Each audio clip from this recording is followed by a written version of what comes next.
Okay, welcome back. So I'm Tom Burton, counselor and musician. And today I'm interviewing Jevon Hills.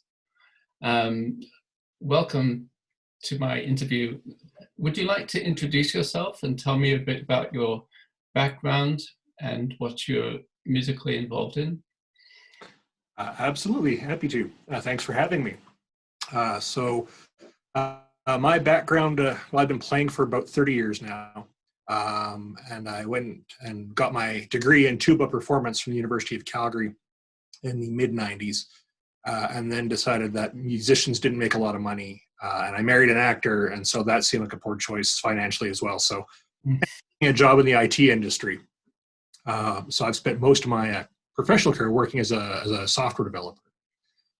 Just recently coming back to music in a new way, using a lot of what I learned in the software industry. I always struggled with the perfectionism. I always wanted it to be better. It could always be better. Always wanted to be better. And thought, well, if it's not going to be, if I can't play 100%, then why bother? You know, it's all or nothing as far as I was concerned. I'm now learning to balance that out with 100% of what I have available is a different way of looking at it versus 100% of the world. So yeah, so I formed a band just about a year ago called Little Brown Jug and brought in a bunch of other similar-minded people to myself who are all looking for that place to play good music, play it well, but also not beat themselves up if it's not, you know, a tower of power brass level. That sounds great. How many people in the band? Including myself, there's 7, so 6 others plus me.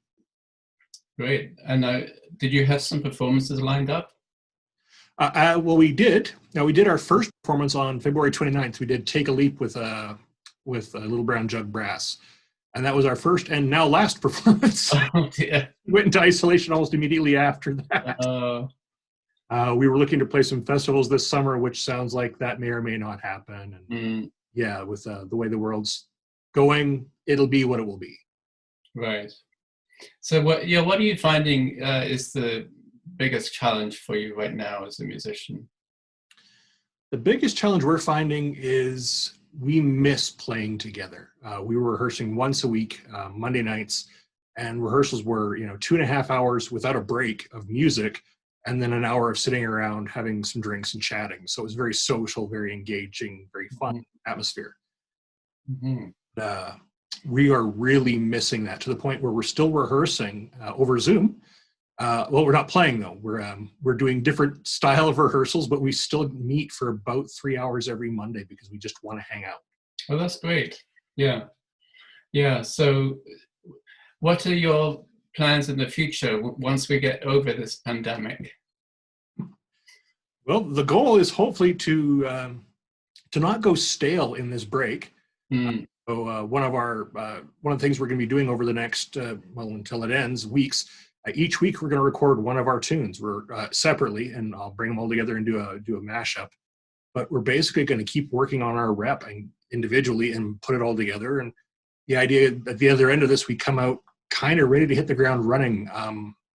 It reminds me of the recession a few years back, where a lot of companies, IT companies, went, "Oh, not a lot of selling going on right now, financial problems. Let's build our product inside, and then when we can open the doors again, we will be ready to go." And so really this is a stay at home, build up, prep, and then hit the ground running when they open them. Right. That sounds good. Is there anything else that you'd like to tell me before we finish the interview today? Well, I'm just super grateful that you're actually doing this work out there. I think it's I checked out your website and that. And I think it's fantastic, the work that you're doing. Players need this kind of help. I know a lot of my friends who are professional musicians are really struggling right now. Lost a lot of work and people are just, it's harsh. I'm lucky that I'm in IT, so I'm super grateful that you're doing this work.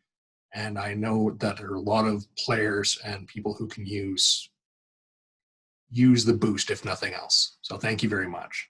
Well, thanks for that support there, Jevon. Thanks for the interview, and I'll talk to you later. You bet. Thank you.